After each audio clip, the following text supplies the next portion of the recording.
thing that really got me interested was, as you say, the gyroscope. In a plane there is an artificial horizon, okay, and it's based on a gyroscope. And if you spin a gyroscope on a surface, it will want to stay upright. You can twist and tilt the surface as much as you like, the gyroscope will stay upright. So if a plane has a gyroscope and it starts following the curve of the Earth, the gyroscope would stay upright, which means the artificial horizon will start to roll backwards. But it doesn't. That's absolute proof that a plane flies over a flat surface rather than a curved one. Because I asked the pilot on my last flight, do you ever notice the artificial horizon rolling backwards? He said, no, but the artificial horizon has complex electronics in it to make sure it knows where it is on the Earth and it compensates. But I went to the manufacturer of the artificial horizon and they confirmed to me that it's completely mechanical, nothing electronic in it whatsoever. So it's literally just a gyroscope that can freely move. So that right there is proof to me that planes fly over a plane. None of it makes sense. The problem is that we're taught as children, this ball Earth lie, and you might ask as a child, what about the people in Australia? They're standing on the bottom of the globe, won't they fall off? And your teacher says, no, gravity. And you go, oh, okay. And you never go back to that question. But when you go back to it as an adult and start looking at it with a critical eye, right, the whole thing falls apart. As you say, the globe is spinning at 1,000 miles an hour. Neil deGrasse Tyson, who's a leading astronomer in America. I'm Neil deGrasse Tyson, bitch. Tells us that the Earth is not a perfect circle, it is actually an oblate spheroid, it's squashed and wider at the equator, yeah? So Earth, throughout its life, even when it formed, it was spinning, and it got a little wider at the equator than it does at the poles. So it's not actually a sphere, it's oblate, and officially it's an oblate spheroid. That's what we call it. But not only that, it's slightly wider below the equator than above the equator. A little chubbier. A little chubbier. Yeah. Chubby is a good word. It's like pear-shaped. Yeah. So my question to him would be, why is there land at the equator? Because water will move more readily than rock. So if the Earth is spinning, the water will be collected at the equator.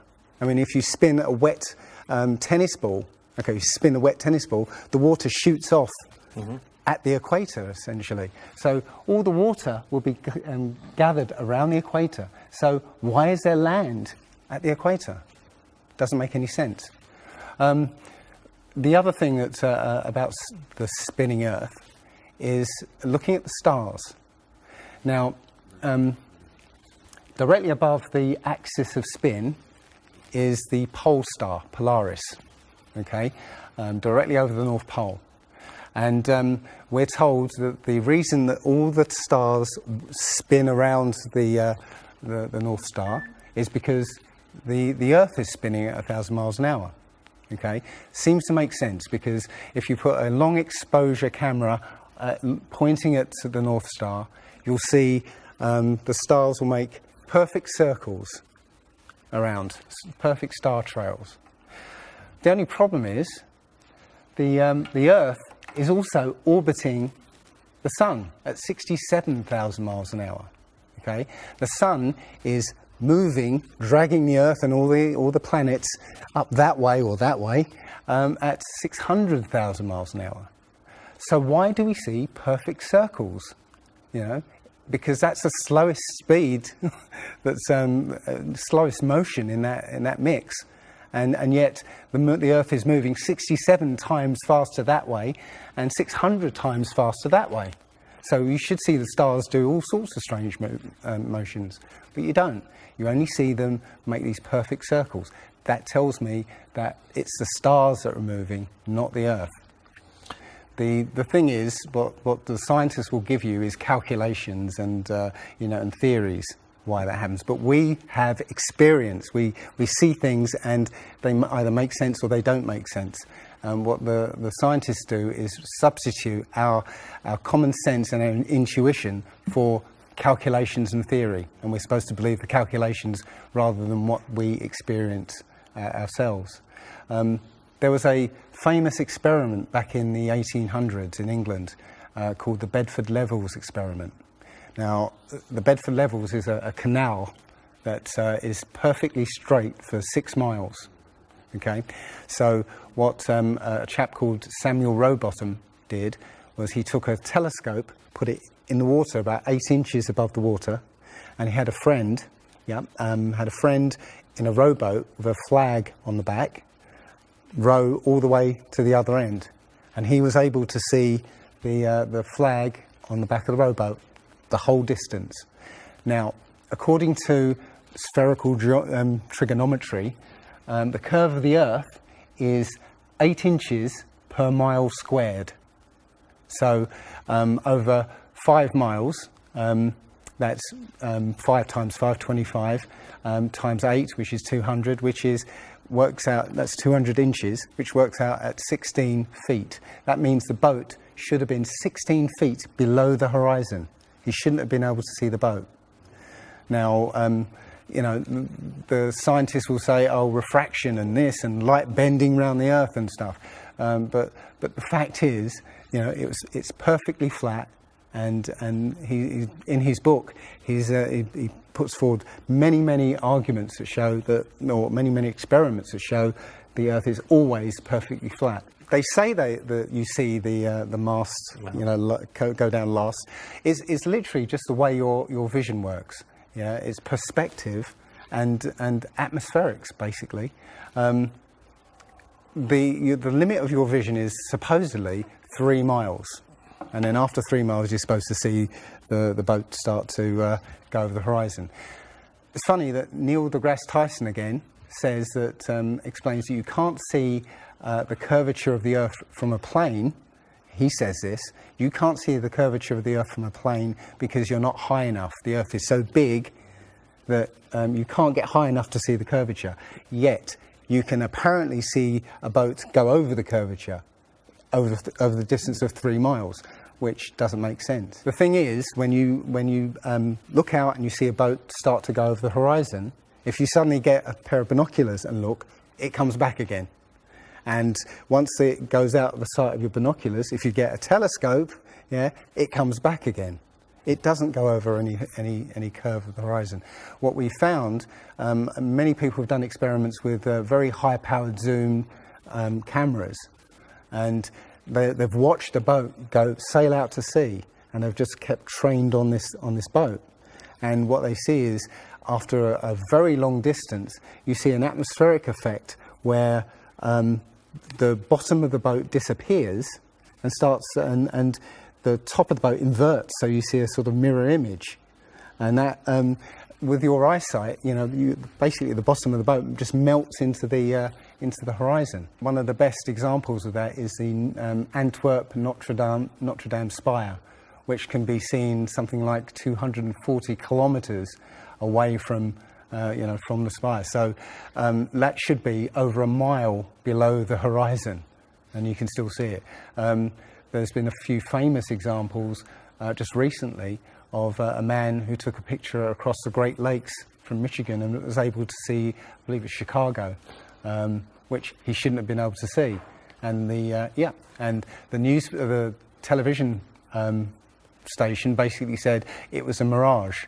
This is from Joshua Nowicki, and what you're seeing here is a mirage. We typically would not be able to see this from the Lake Michigan shore. We talked about this last night. Conditions are right on the lake that we're actually seeing a mirage of the Chicago skyline. But they always say it's a mirage, but for a mirage to happen, you have to have very specific atmospheric conditions. And there have been so many people who have seen exactly the same thing on different days, different seasons, always the same. You know, it's not a mirage. It's simply that you're looking across a plane. You see in a kind of pyramid shape.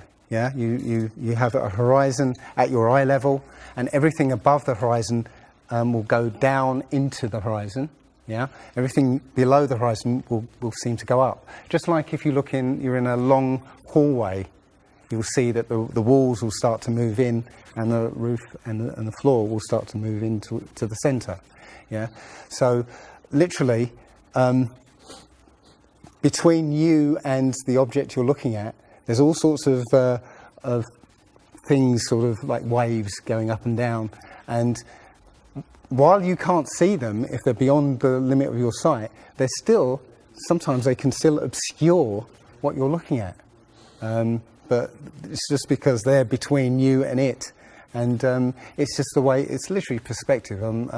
It's better if I could draw a diagram, but it's a very difficult subject to get your head around if you're not used to it.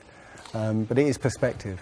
One sort of other proof is there's a place in Bolivia called Salar de Uyuni, which is a salt flat. It's literally 100 miles wide one way and 80 miles across, and it's perfectly flat. And when it rains, literally you get an inch of water, and it looks like a perfect mirror. Now, how does that happen on a sphere?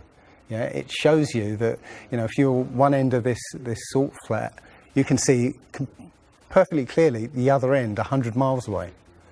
So it's just showing you that the Earth is flat, and without the effect of the waves in the sea, you'll be able to see a whole lot further.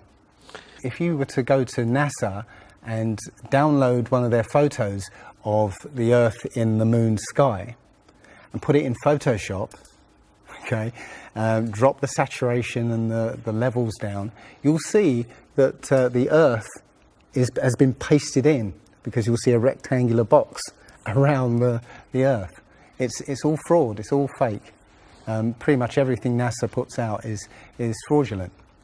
There are no images of Earth from space.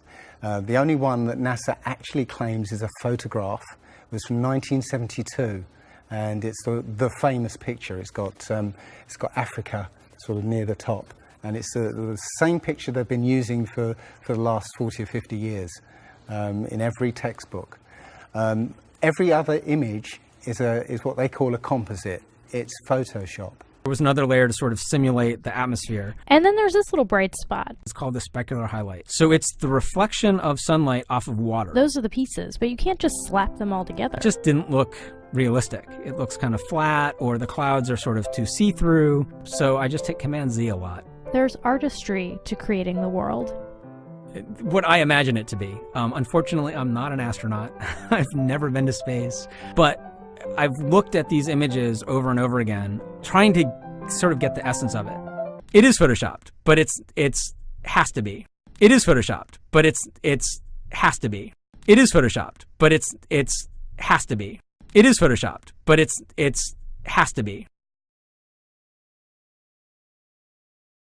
And many of us have been looking at these images of Earth, including the one they called the Big Blue Marble, which was released in 2002, I think. Again, when you zoom into it with Photoshop, you'll see where they've used the clone tool in Photoshop to take a picture of one of the clouds and stamp it in various places around the picture. And they got lazy. In another image, they've even photoshopped the word sex in the clouds, which is a subliminal tool they use to get people to sort of relate to something. They literally, you can look at this and you can find it on NASA's website. In a video I'm working on at the moment, I've got a video from what they call the Galileo space probe. As it left Earth, it took a series of shots of Earth, apparently, and you see that over the course of 25 hours, the clouds never move.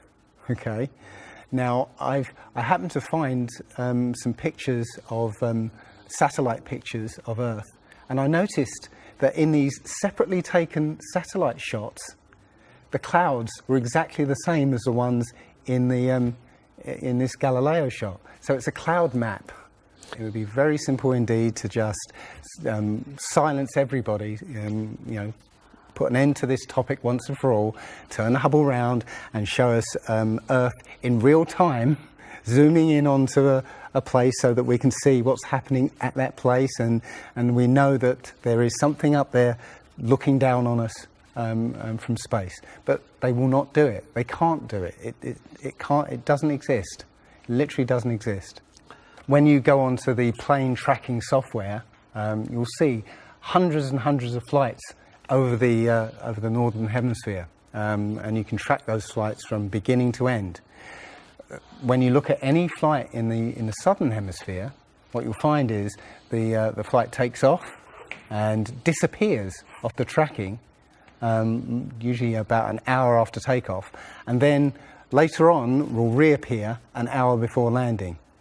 Now, there's no explanation for it. I mean, the point is that distances are very different, and distances and flight plans are very different on the flat Earth than they are on the ball. And when you look at flights in the southern hemisphere, they make some really crazy, sort of deviations. So, for instance, if we look on here, let's say a flight from Cape Town over here to Australia, say Sydney in Australia, they will take you to Dubai first, somewhere around here, yes. Just recently there was a case of a woman who was pregnant on a flight, and she was her waters broke on the flight. And I think it was from the Philippines to Los Angeles. Mm-hmm. And again, if you look on this map, you're from around here somewhere to here. Okay. Now they were flying across, and literally her waters broke, and they had to divert. They had to land. So instead of either going back to the Philippines or going on to Los Angeles, they landed in Alaska. Which again, if you look on the flat map, it's again a straight path. Santiago, Chile to Australia, mm-hmm. right? Will usually stop in Los Angeles. Again, you can see on the flat map that it's again a straight path. It all seems to make sense, and if the only thing that would sort of confirm it or disprove it would be GPS. But hey ho, GPS doesn't work in the southern hemisphere. This is an issue because there have been a few people who said they've taken flights that have taken only 14 hours, and they're direct flights from Australia to South America. Now, somebody has actually redrawn the flat map to take into account these the distances, and apparently the distances work out. I haven't seen the map myself, but I should be looking further into it. But yes, up until these people came forward, and again, I haven't seen any real evidence that they have taken these flights. They told me they've taken these flights, but who knows? They can actually advertise a flight that's direct. They can price it out of the range of most people to take, and then if anybody does take it, they could cancel it. I don't think any flights actually fly directly over the North Pole at all. I think they skirt the North Pole, mm-hmm. but I don't think they fly directly over the actual pole. So mm-hmm. I don't know if it's to do with magnetics. The only thing I do know is that nothing flies over the South Pole, because again, on a flat map, the South Pole, the continent of Antarctica, is the ring around the Earth. So you can't fly over the ring. and get anywhere. That's why we're not allowed to go there. I mean, think about it. It's the only treaty that's all these countries have signed and never broken and completely agreed on. It's the only one. And what treaty is there that everybody's agreed on?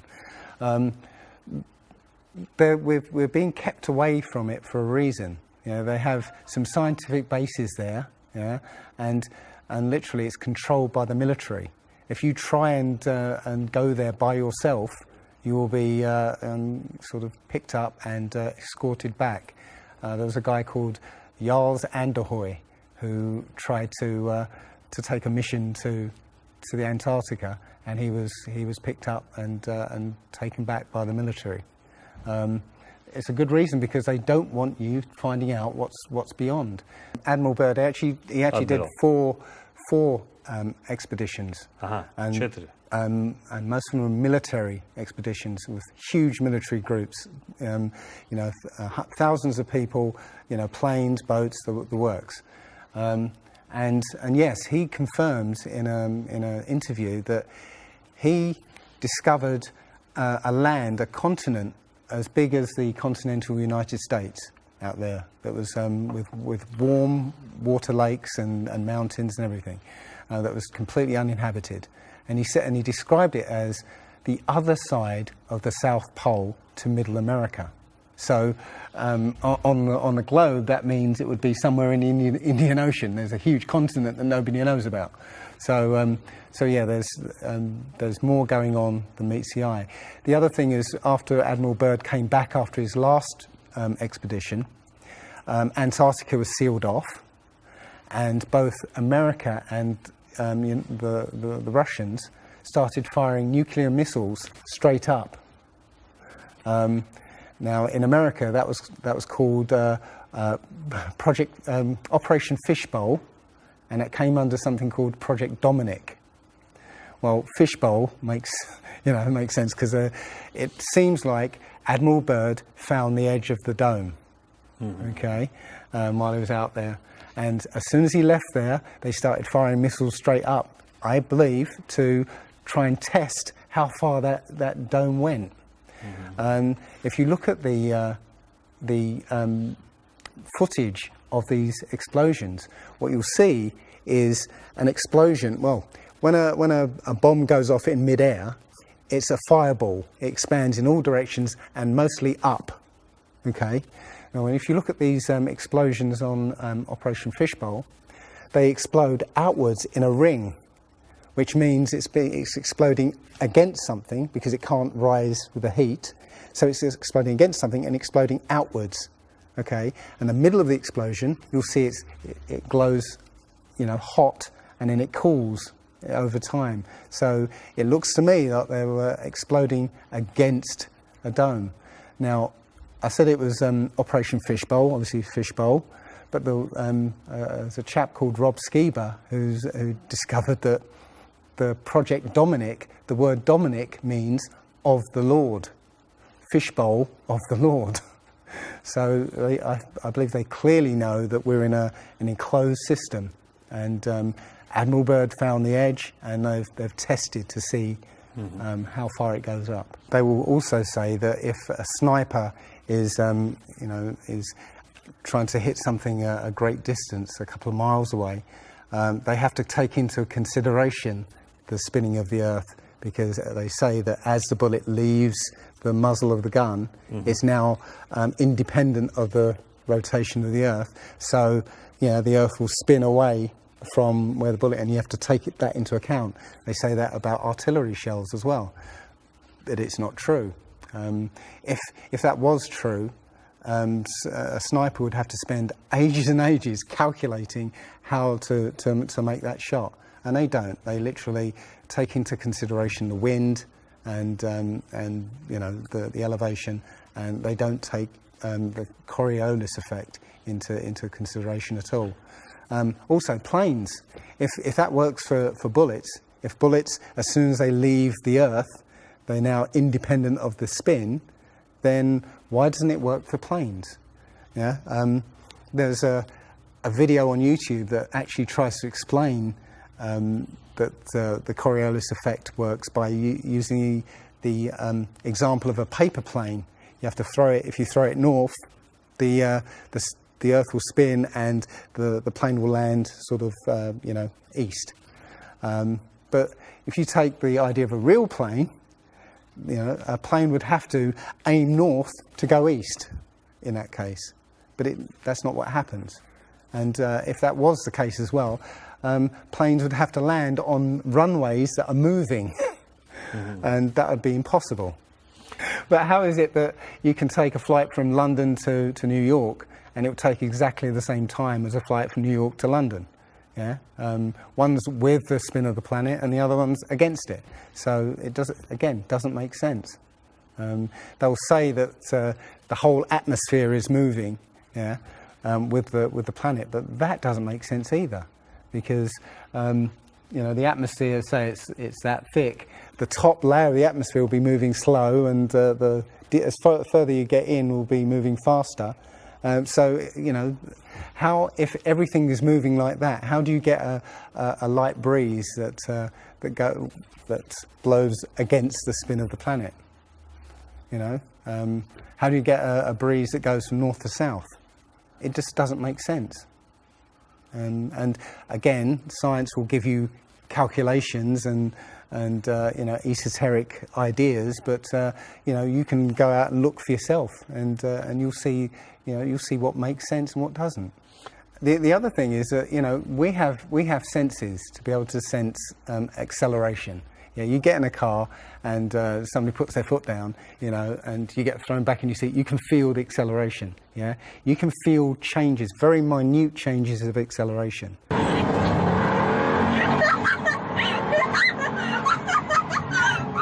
Yeah. So how is it that if you live up here in Macedonia, which is spinning at maybe 700 miles an hour, because the speed it's spinning is slower than this speed. So if you took a flight down to Africa, on the equator, why don't you feel the change in acceleration? So why don't you feel the change in acceleration? You have these senses that will register the slightest change.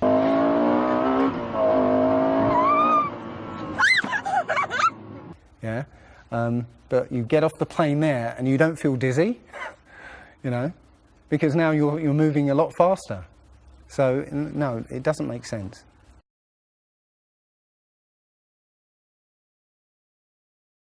Well, you saw from his balloon when he stepped out on the platform, the curvature of the Earth. It looked very obvious. Oh, everybody pointed it and said, "Oh, look, there's a curvature." But when you actually looked at the ground, when you looked at the Earth, well, it was New Mexico. That's where he jumped. The whole Earth that you saw there was New Mexico. So if that was a curvature, the Earth must be very, very small indeed, and New Mexico must take up a huge part of it. It was a fisheye lens to curve that, to make that curve. And when he jumped, it took, I think it took him like 2 hours to get to that height. He went straight up.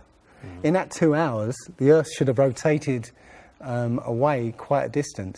But I think he only landed something like 70 kilometers away from where he sort of went up in the first place. And that can be attributed to the wind. So no, I mean that there's no proof whatsoever. There is so much to this. As I said, if you start looking and asking questions about the very basic things, you'll find that the answers you were given as a child just do not make sense.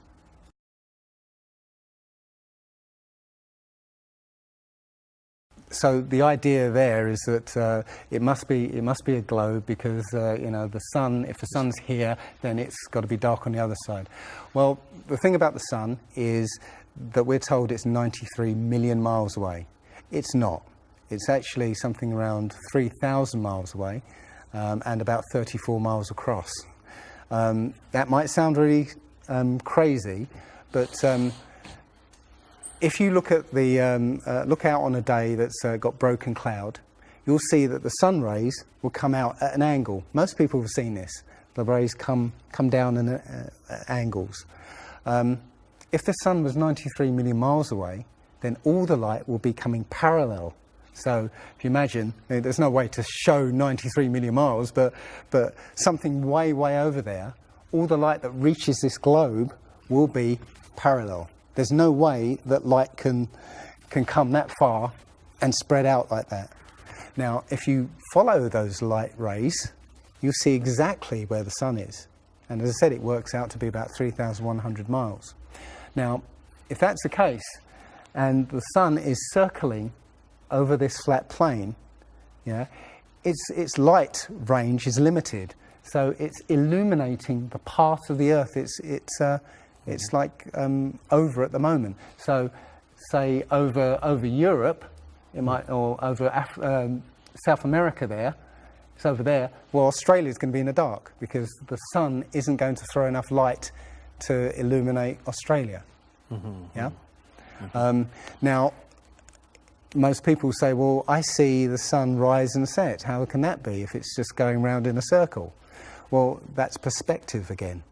If you actually see video of the sun coming up and going down, many times you'll see that the sun starts off as it's coming up very, very tiny, and it gets bigger as it gets closer to midday and then gets smaller again.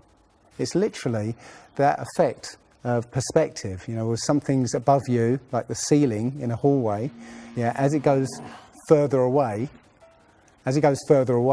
it will seem to sink down towards the horizon until it disappears beyond the limit of your sight. And that's all you're seeing. You're seeing literally the sun circling overhead, but seeming to set.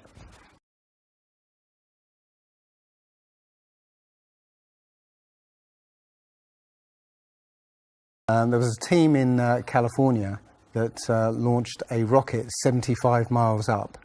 And you can find this video on YouTube. It's difficult to watch because the cameras, there were 7 cameras on this rocket, and it was spinning as it went up, so it's very, let's say, difficult to watch.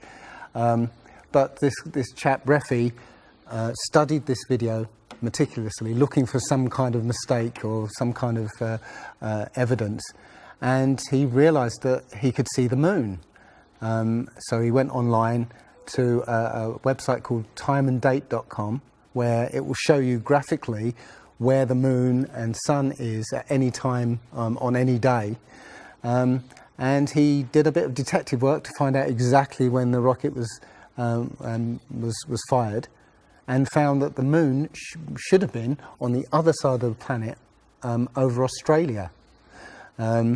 Now, the rocket was 75 miles up and it could see the moon, but anybody down on the ground wouldn't be able to see it. But the point is that if the moon was over Australia, on the other side of it would be on the other side of the planet, which is, okay, there. So down there on the other side of the planet, and the rocket went up here. So there's no way that rocket should have been able to see the moon on the other side of the planet.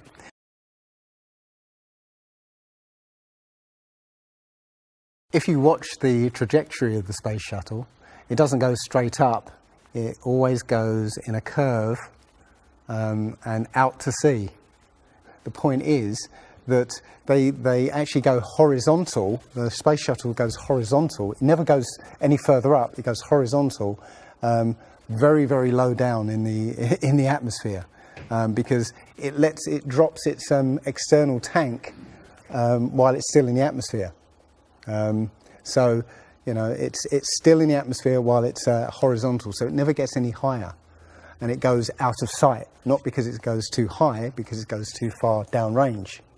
And it seems that nobody's ever on the space shuttle, and the proof of that is the Challenger disaster.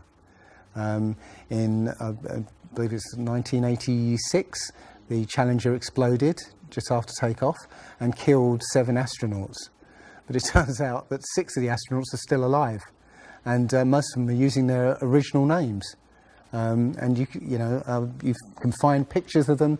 They're using the same names, and they're doing ordinary jobs now. Teachers, lecturers, lawyers, whatever. But they're still alive. I think it's a mock-up. I think it's an empty shell, and literally just dishes in the sea. out of sight. And they have a plane that's mocked up to look like a space shuttle. And you can see whenever the space shuttle lands, you can hear it. It's a loud jet engine. You watch any video of the space shuttle landing, you can tell it's a jet engine. It's a jet-powered aircraft. That's it. It's not a glider.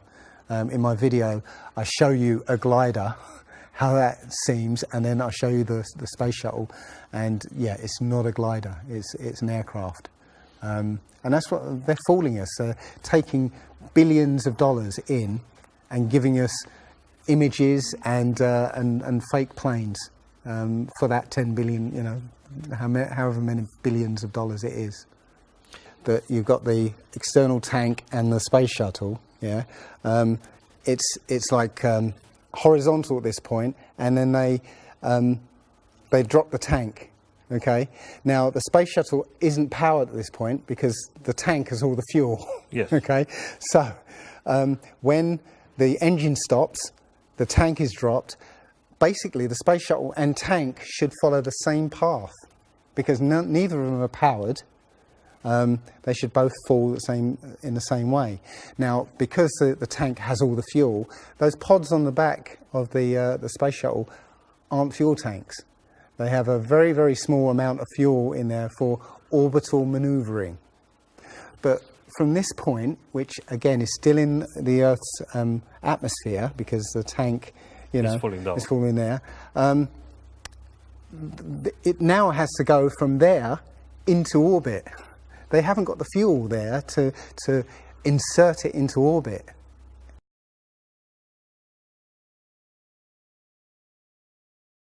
Disney and NASA have worked very closely together.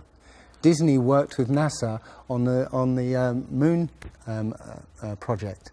Yeah, they made it. They filmed it so that it would be entertaining for the masses. Yeah, and they're still working with NASA. I absolutely believe that Stanley Kubrick, you know, filmed the moon landing. He left a few clues just to say, so that, you know, like Michelangelo. Yeah, so that we eventually would know that this was his work. Yeah, I did this. It's a joke. It was meant to fool people in 1960s. So you got like clear footprints, but yet you don't have where an impression where the pads of the lunar lander were. Or a blast crater where the engines were blasting downwards, and also the camera followed the capsule straight up, right? And it followed it very precisely, right? And it stopped when it started to pitch over, right? Now, NASA says, "Oh, we did it remotely." Well, there was a 2 or 3 second delay between sending signals and the camera starting to respond, and then another couple of seconds for them to see what's happened. So it's next to impossible to get that sort of accuracy with that kind of, and it's only done once. I mean, they can't sort of keep doing it over and get it right. You know, they do it once and they got it right the first time. So no, it's either they left an astronaut on the moon to film them, or it was fake. It was fake. It was absolutely fake. There's not too many people involved in this. I mean, NASA controls space as such.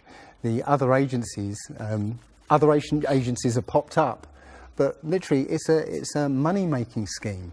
NASA makes, you know, hundreds of billions of dollars a year. Dobra, Rusy. Okay. The Russians, okay, they're getting in on the act as well. You know, they make money from this. And have you seen the imagery that they put out? The Chinese have put out, or I think it was the Japanese that put out images of Earth from the moon, and it looks even more fake than NASA's ones. It's a money-making scheme, and they're all joining the bandwagon. But you know, that isn't the first thing that's been hidden over the years. I mean, we're all driving petrol cars because 100 years ago, the Rockefeller family basically cornered the market on oil, and the car industry was going electric. So, you know, all cars would have been electric from the get-go, but they basically forced everybody to use petrol cars, and have hidden this secret. And literally, you know, we could be running around in electric cars that have unlimited mileage by now, but we're still using these 100-year-old machines, dirty machines, because of a secret that's been kept. It's easy. If everybody's been trained into believing that this is real, right, and there's space, and it's within our interest to explore space and you know, go to the moon, go to Mars, yeah, people will pay for it, and they're making billions. And yeah, there's more to it, because I believe there's a big deception coming, and it's to do with aliens, because now since Roswell, 1947, that was the first time anybody had ever understood the idea of aliens. But since then, we've been bombarded with science fiction and the idea of aliens, and most people believe there are aliens out there. So they've prepared us for an alien invasion or an alien saviour. And I think the flat Earth came along at the right moment to educate people, to make people believe or understand that we've been lied to. And if you know, as I know in my heart now, that is real and this isn't, I will not be fooled by aliens coming, because there are no aliens. There's no space. Yeah, it's all fantasy by Disney and NASA.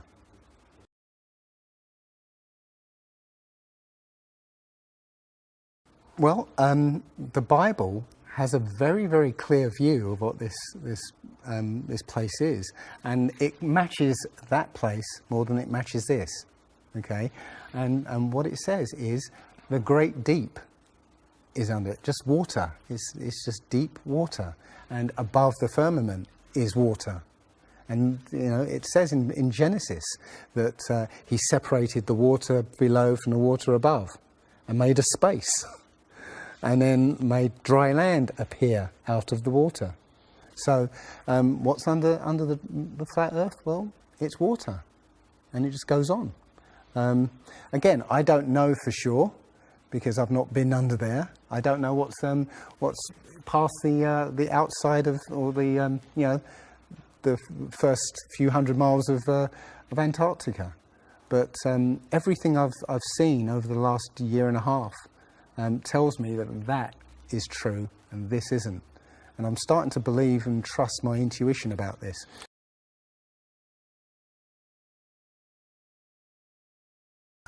Nobody has actually really gone all the way across Antarctica. Yeah.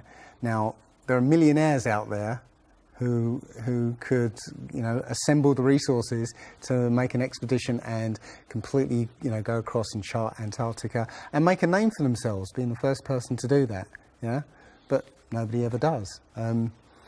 One thing I was going to say, which is slightly totally off topic, but the topic I really want to go to is that people, ordinary people, have become scientists through this.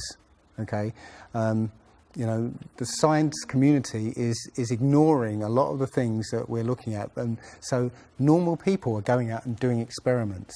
And one of the experiments has turned up an amazing fact that we've not been told, and it destroys the whole idea of this heliocentric system. And that is the moon. If you get a piece of card, put it on the floor, and sort of you put another piece of card to act as a barrier for the moonlight. So you have the moon above, card on the floor, and a piece of card in front to shield half of the card. Yeah. Now a lot of people have these laser thermometers. Now you can actually measure the temperature of the moonlight next to the temperature of the shade of the moonlight, and you'll find the moonlight is colder than the shade, the opposite from the sun. So the moon is throwing out its own light, and that light is the opposite from the sun. Now, that tells you that it's not reflecting the sun's light. It's producing its own, and its light is different from the sun's. So, the scientific community have not told us this, because they won't tell us this, because it destroys this idea that the sun is lighting up the moon.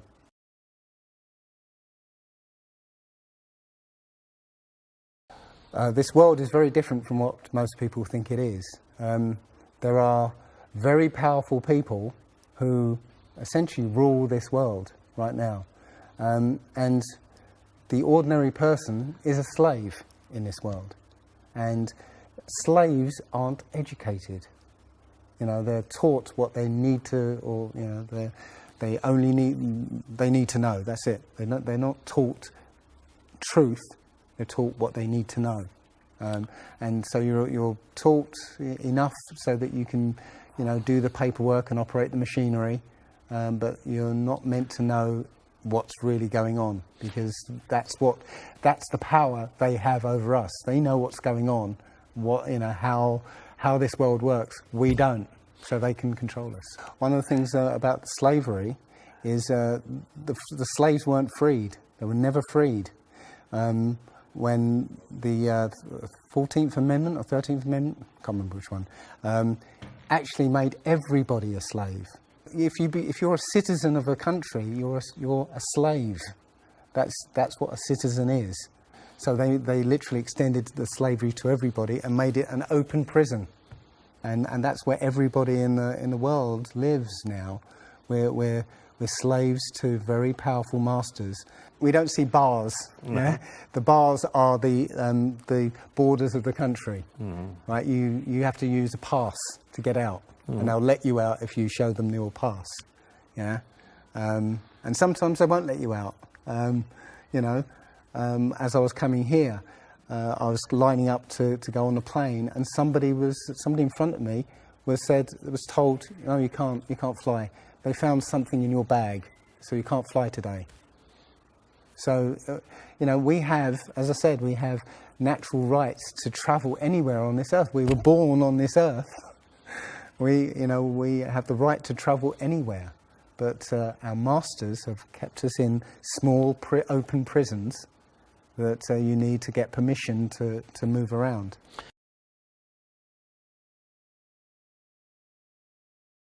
This idea that, billions of years ago, nothing exploded and then everything came out of that nothingness, ridiculous. But they try to make you believe that the idea that a supreme being, a creator, created this is ridiculous compared to that idea. I mean, if you look at it objectively, I would lean towards a creator, because there's so much that points to the fingerprint of a creator. But it's no less ridiculous than nothing exploding and becoming something.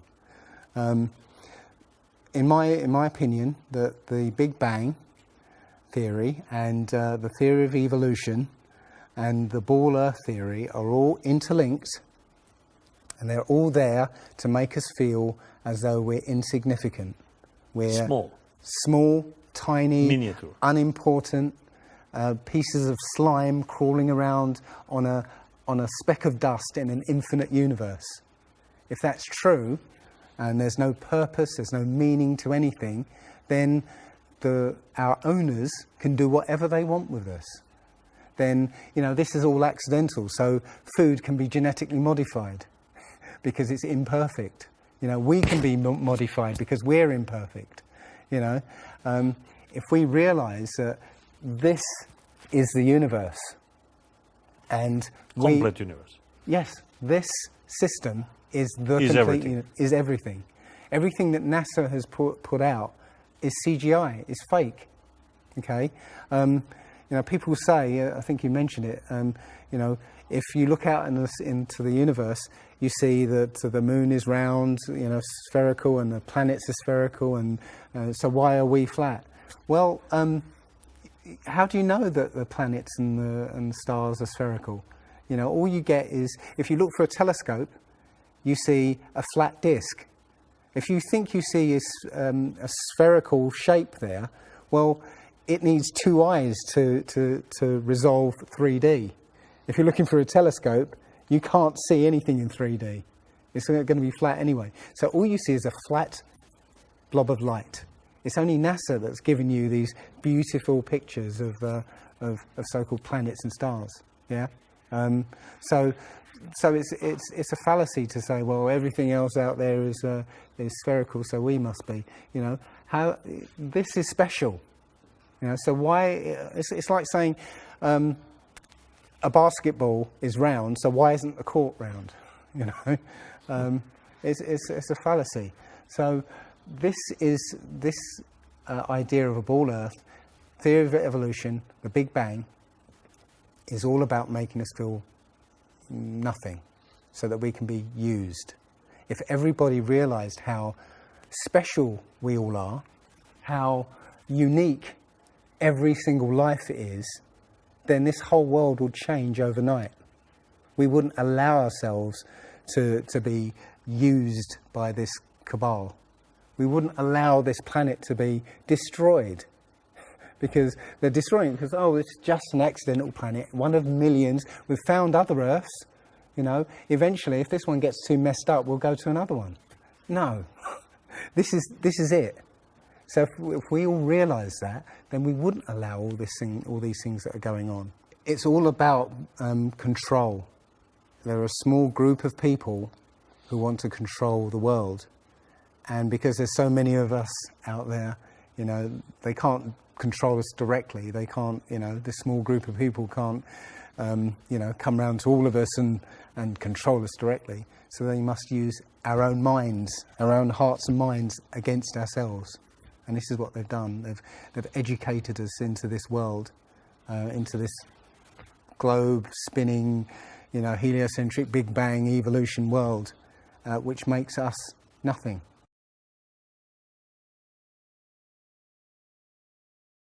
This is amazing because when I first started looking, it was about a year and a half ago, I looked on YouTube and there were maybe about 100 videos, not even that probably, and nobody was talking about it, right?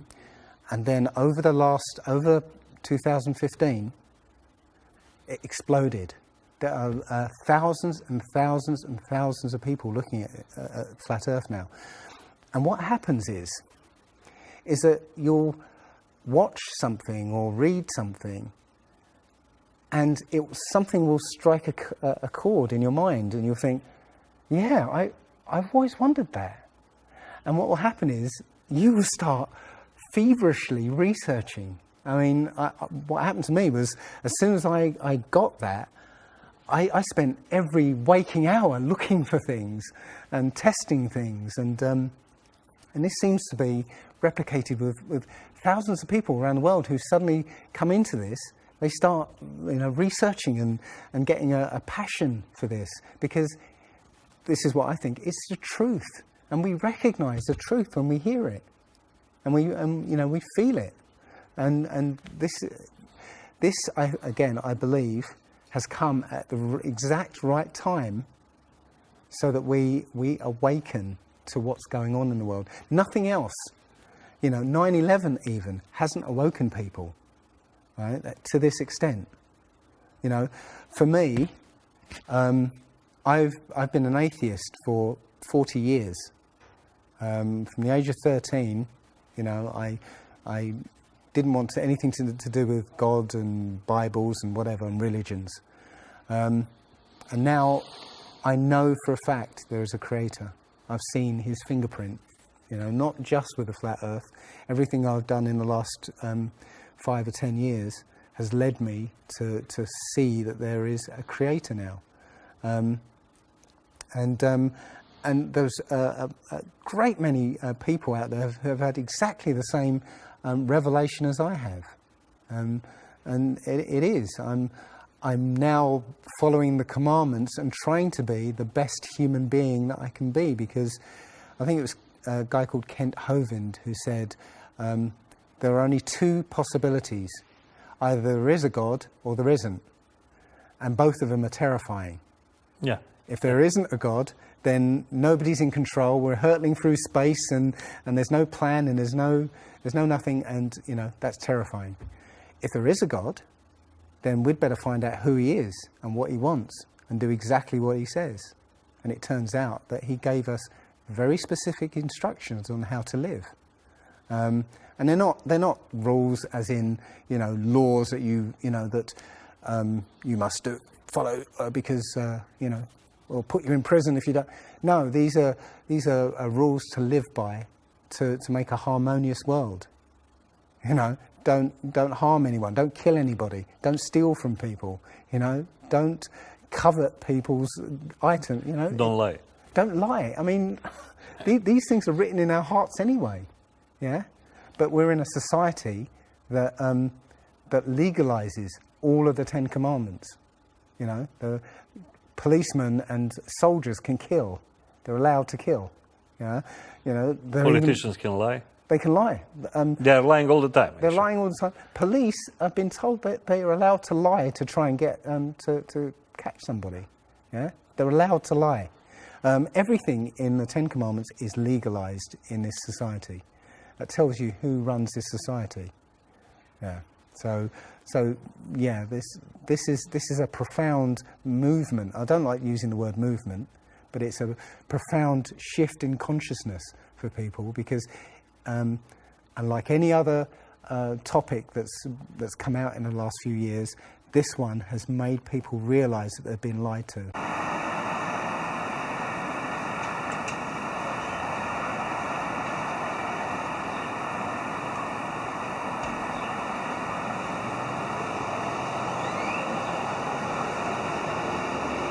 Like the sun's behind that glass firmament. A molted looking glass, like the Bible says.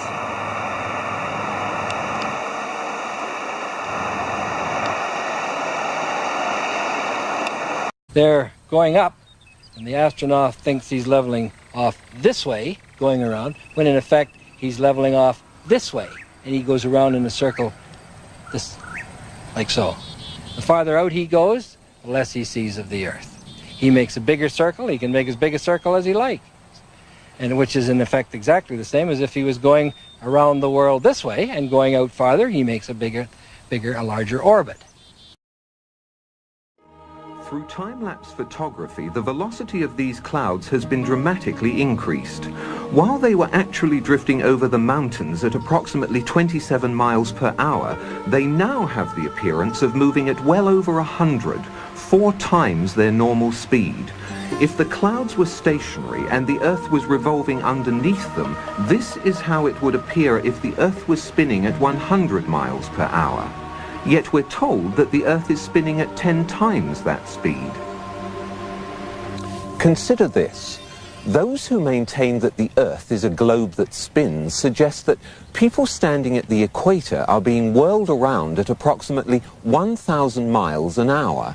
They further maintain that the Earth is spinning around the Sun at a speed of 67,000 miles per hour, and that our Sun is supposedly racing around the center of our galaxy at some 600,000 miles per hour. And yet, you and I both know that on many days it's possible to stand outside without a single hair being messed up by the breeze.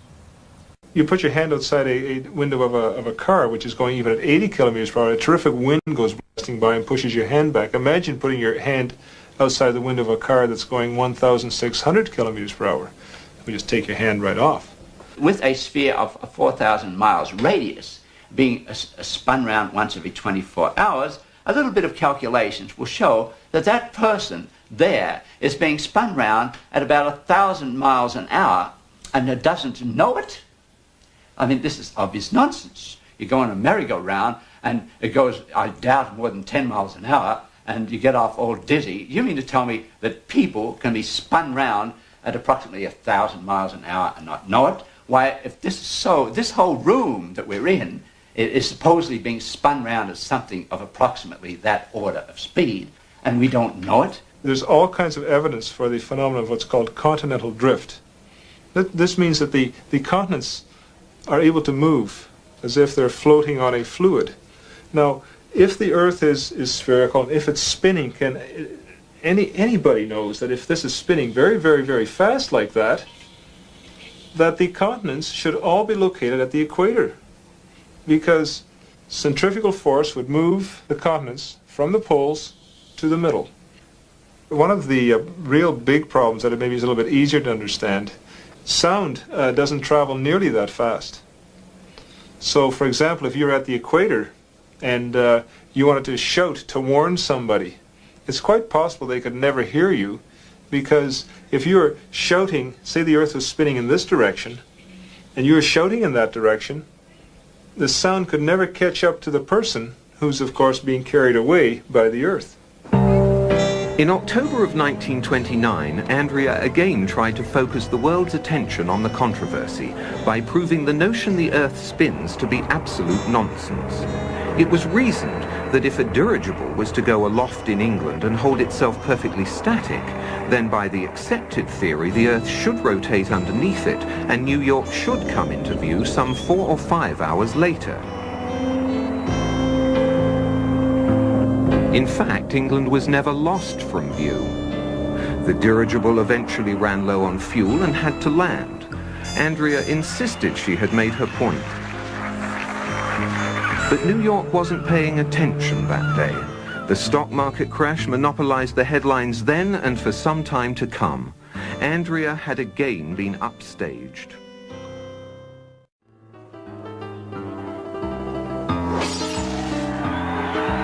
By November of 1938, Andrea was prepared for her second attempt to reach the edge. A consortium of financiers were providing her with a plane and a large enough crew to make a legitimate go of it. And so, once again, an optimistic Andrea found herself in Antarctica. And once again, fate was against her. A freak spring blizzard took them by surprise. They were unable to leave base camp, much less make a trip to the edge. The entire expedition was very nearly wiped out.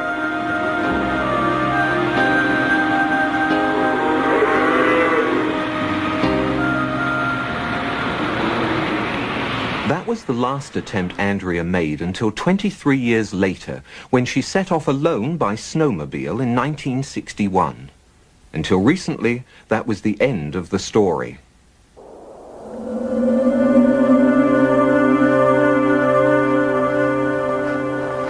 Early this year, a researcher stationed in Antarctica to study weather patterns found a snowmobile partially buried in a snowbank. It had run out of fuel and there were no signs of Andrea anywhere. But he did find these, a camera and a note. The note says only, "I have been there. The debate finally comes to an end. Signed, Andrea B." It had survived the frozen elements for nearly 30 years. Unfortunately, the researcher inadvertently opened the camera, exposing the film inside. Any pictures were lost, and Miss Barnes' trip is still very much shrouded in mystery. There was no description of what she had seen or how far away it was. But if we are to believe the note, then Andrea Barnes was very likely the first person in history to visit the edge of the Earth.